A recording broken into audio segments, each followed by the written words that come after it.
Hello, class of 2015. I am so honored to be here today. Dean Khurana, faculty, parents, and most especially graduating students, thank you so much for inviting me. The senior class committee, it's genuinely one of the most exciting things I've ever been asked to do. I have to admit, primarily because I can't deny it, as it was leaked in the WikiLeaks release of the Sony hack, that when I was invited, I replied, and I directly quote my own email, "Wow, this is so nice. I'm gonna need some funny ghostwriters. Any ideas?" This initial response, now blessedly public, was from the knowledge that at my class day, we were lucky enough to have Will Ferrell as class day speaker, and that many of us, hungover or even freshly high, mainly wanted to laugh. So I have to admit that today, even 12 years after graduation, I'm still insecure about my own worthiness. I have to remind myself today, you are here for a reason.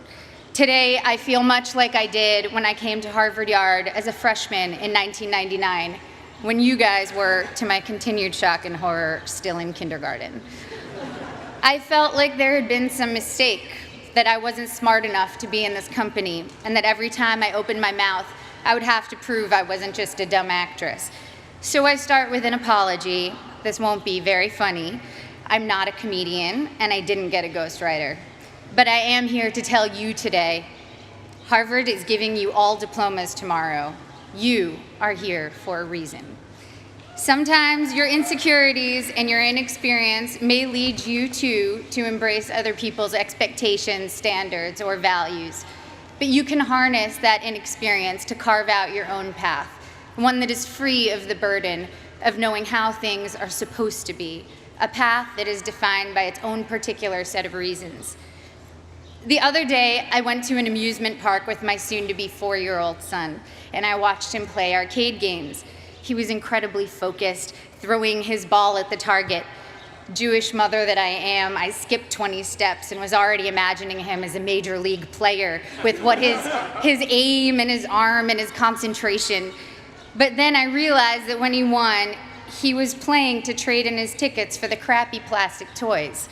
The prize was much more exciting than the game to get it. I, of course, wanted to urge him to take joy in the challenge of the game, the improvement upon practice, the satisfaction of doing something well, and even feeling the accomplishment when achieving the game's goals.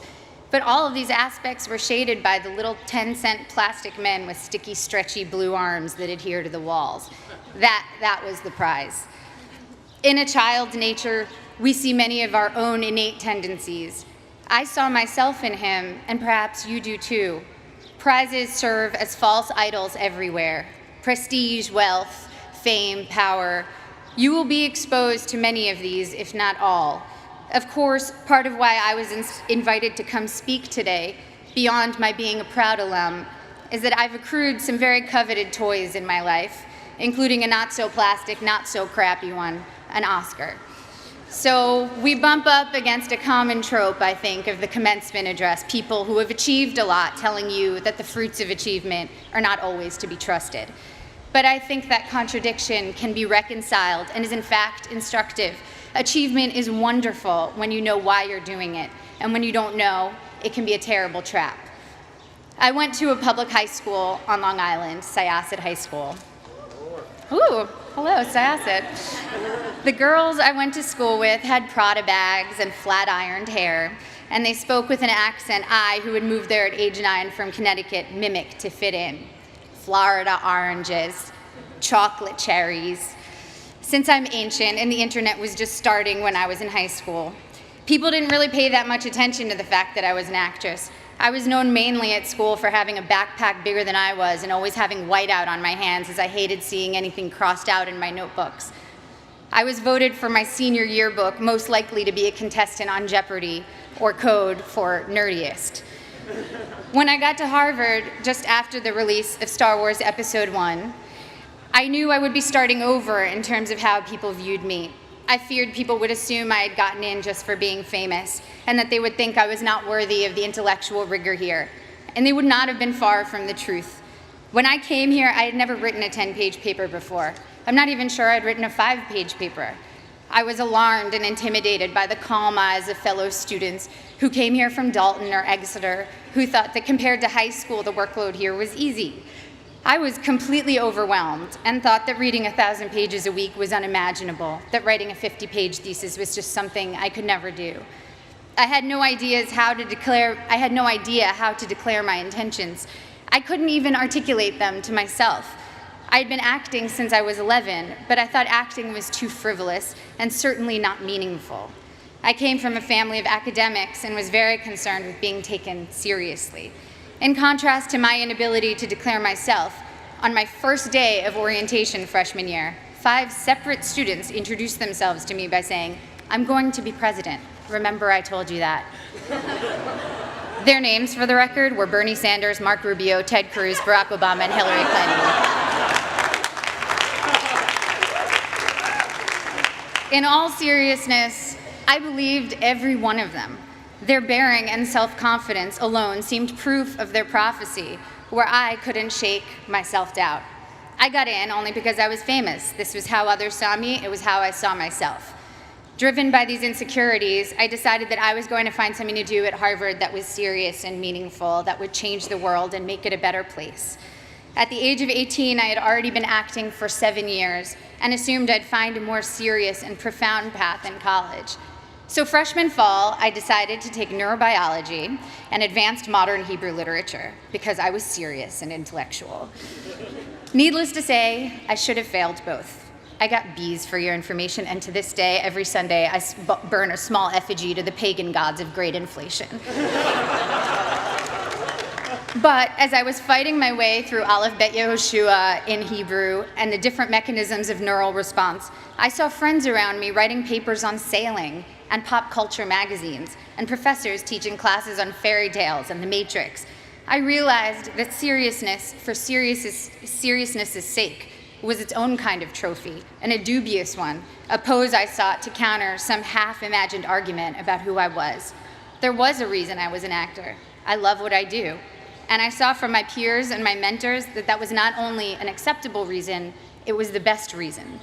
When I got to my graduation, sitting where you sit today, after 4 years of trying to get excited about something else, I admitted to myself that I couldn't wait to go back and make more films.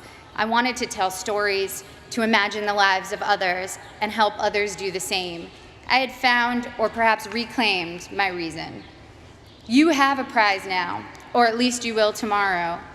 The prize is a Harvard degree in your hand, but what is your reason behind it? My Harvard degree represents for me the curiosity and invention that were encouraged here, the friendships I've sustained, the way Professor Graham told me not to describe the way light hit a flower, but rather the shadow that the flower cast, the way Professor Scarry talked about theater as a transformative religious force, how Professor Coslin showed how much of our visual cortex is activated just by imagining. Now granted, these things don't necessarily help me answer the most common questions I'm asked. What designer are you wearing? What's your fitness regime? Any makeup tips? But I have never since been embarrassed to myself ask what I might previously have thought was a stupid question. My Harvard degree and other awards are emblems of the experiences which led me to them. The wood-paneled lecture halls, the colorful fall leaves, the hot vanilla at Toscanini's, reading great novels in overstuffed library chairs, running through dining halls screaming, ooh, ah, city step, city step, city step, city step. Woohoo! It's easy now to romanticize my time here, but I had some very difficult times here too.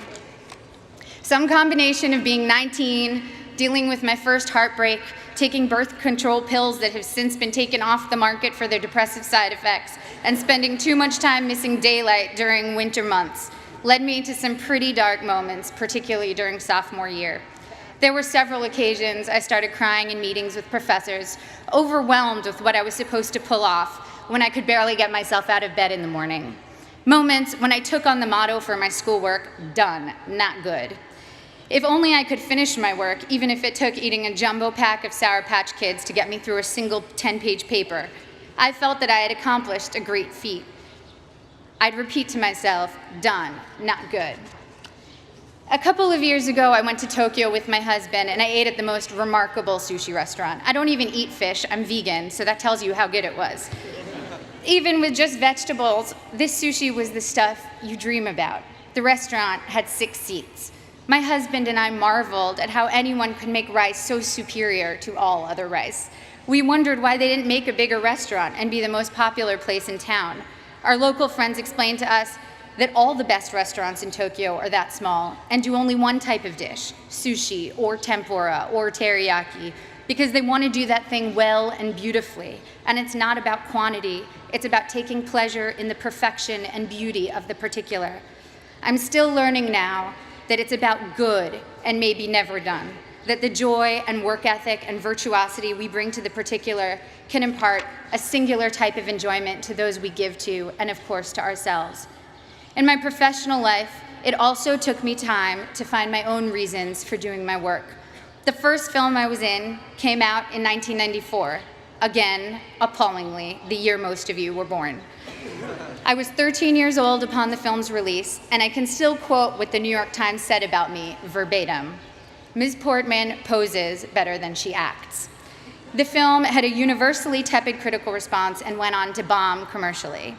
That film was called The Professional, or Leon in Europe, and today, 20 years and 35 films later, it is still the film people approach me about the most to tell me how much they loved it, how much it moved them, how it's their favorite movie. I feel lucky that my first experience releasing a film was initially such a disaster by all standard measures. I learned early that my meaning had to be from the experience of making the film and the possibility of connecting with individuals rather than the foremost trophies of my industry, financial and critical success. And also that those initial reactions could be false predictors of your work's ultimate legacy. I started choosing only jobs I was passionate about and from which I knew I could glean meaningful experiences. This thoroughly confused everyone around me, agents, producers, and audiences alike. I made Goya's Ghosts, a foreign independent film, and studied art history, visiting the Prado every day for 4 months as I read about Goya and the Spanish Inquisition. I made V for Vendetta, a studio action movie for which I learned everything I could about freedom fighters who in other eyes might be called terrorists, from Menachem Begin to the Weather Underground. I made Your Highness, a pothead comedy with Danny McBride, and laughed for 3 months straight. I was able to own my meaning and not have it be determined by box office receipts or prestige. By the time I got to making Black Swan, the experience was entirely my own. I felt immune to the worst things anyone could say or write about me, and to whether an audience felt like going to see my movie or not. It was instructive for me to see that for ballet dancers, once your technique gets to a certain level, the only thing that separates you from others is your quirks, or even flaws. One ballerina was famous for how she turned slightly off balance. You can never be the best technically. Someone will always have a higher jump or a more beautiful line. The only thing you can be the best at is developing your own self. Authoring your own experience was very much what Black Swan itself was about. I worked with Darren Aronofsky, the film's director, to change my last line in the movie to, "It was perfect," because my character, Nina, is only artistically successful when she finds perfection and pleasure for herself, not when she's trying to be perfect in the eyes of others. So when Black Swan was successful financially and I began receiving accolades, I felt honored and grateful to have connected with people. But the true core of my meaning I had already established, and I needed it to be independent of people's reactions to me. People told me that Black Swan was an artistic risk, a scary challenge to try to portray a professional ballet dancer. But it didn't feel like courage or daring that drew me to it. I was so oblivious to my own limits that I did things I was woefully unprepared to do. And so the very inexperience that in college had made me feel insecure and made me want to play by others' rules now was making me actually take risks I didn't even realize were risks. When Darren asked me if I could do ballet, I told him that I was basically a ballerina, which, by the way, I wholeheartedly believed. When it quickly became clear in preparing for the film that I was maybe 15 years away from being a ballerina, it made me work a million times harder, and of course, the magic of cinema and body doubles helped the final effect. But the point is, if I had known my own limitations, I never would have taken the risk. And the risk led to one of my greatest artistic and personal experiences, in that I not only felt completely free, I also met my husband during filming. Similarly, I just directed my first film, A Tale of Love and Darkness, and was quite blind to the challenges ahead of me.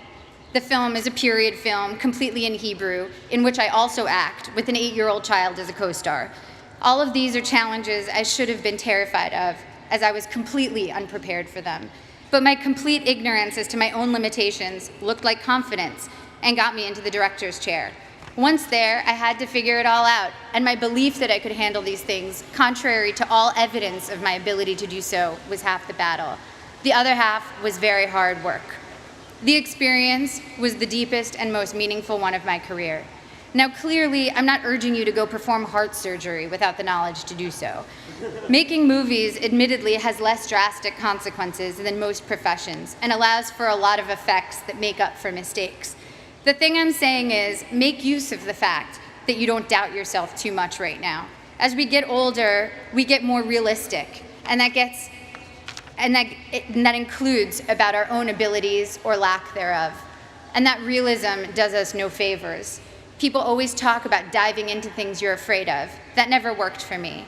If I'm afraid, I run away, and I would probably urge my child to do the same. Fear protects us in many ways. What has served me is diving into my own obliviousness, being more confident than I should be, which everyone tends to decry in American kids, and those of us who have been grade inflated and ego inflated. Well, it can be a good thing if it makes you try things you never might have tried. Your inexperience is an asset and will allow you to think in original, unconventional ways. Accept your lack of knowledge and use it as your asset. I know a famous violinist who told me that he can't compose because he knows too many pieces, so when he starts thinking of a note, an existing piece immediately comes to mind. Just starting out, one of your biggest strengths is not knowing how things are supposed to be. You can compose freely because your mind isn't cluttered with too many pieces, and you don't take for granted the way things are. The only way you know how to do things is your own way. You here will all go on to achieve great things. There is no doubt about that. Each time you set out to do something new, your inexperience can either lead you down a path where you will conform to someone else's values, or you can forge your own path, even if you don't realize that's what you're doing. If your reasons are your own, your path, even if it's a strange and clumsy path, will be wholly yours, and you will control the rewards of what you do by making your internal life fulfilling. At the risk of sounding like a Miss America contestant, the most fulfilling things I've experienced have truly been the human interactions. Spending time with women in village banks in Mexico with Finca, a microfinance organization, meeting young women who were the first and only in their communities to attend secondary school in rural Kenya with Free the Children, a group that builds sustainable schools in developing countries, trekking with guerrilla conservationists in Rwanda. It's a cliche because it's true, that helping others ends up helping you more than anyone. Getting out of your own concerns and caring about someone else's life for a while reminds you that you are not the center of the universe, and that in the ways we are generous or not, we can change the course of someone's life. Even at work, the small feats of kindness crew members, directors, fellow actors have shown me have had the most lasting impact. And of course, first and foremost, the center of my world is the love I share with my family and friends. I wish for you that your friends will be with you through it all, as my friends from Harvard have been together since we graduated. My friends from school are still very close. We have nursed each other through heartaches and danced at each other's weddings. We've held each other at funerals and rocked each other's new babies. We've worked together on projects, helped each other get jobs, and thrown parties for when we've quit bad ones. And now our children are creating a second generation of friendship as we look at them toddling together, haggard and disheveled working parents that we are. Grab the good people around you, don't let them go. The biggest asset this school offers you is a group of peers that will be both your family and your school for life. I remember always being pissed at the spring here in Cambridge, tricking us into remembering a sunny yard full of laughing frisbee throwers after 8 months of dark, frigid library dwelling. It was like the school had managed to turn on the good weather as a last memory we should keep in mind that would make us want to come back. But as I get farther away from my years here, I know that the power of this school is much deeper than weather control. It changed the very questions I was asking. To quote one of my favorite thinkers, Abraham Joshua Heschel, "To be or not to be is not the question. The vital question is how to be and how not to be. Thank you. I can't wait to see how you do all the beautiful things.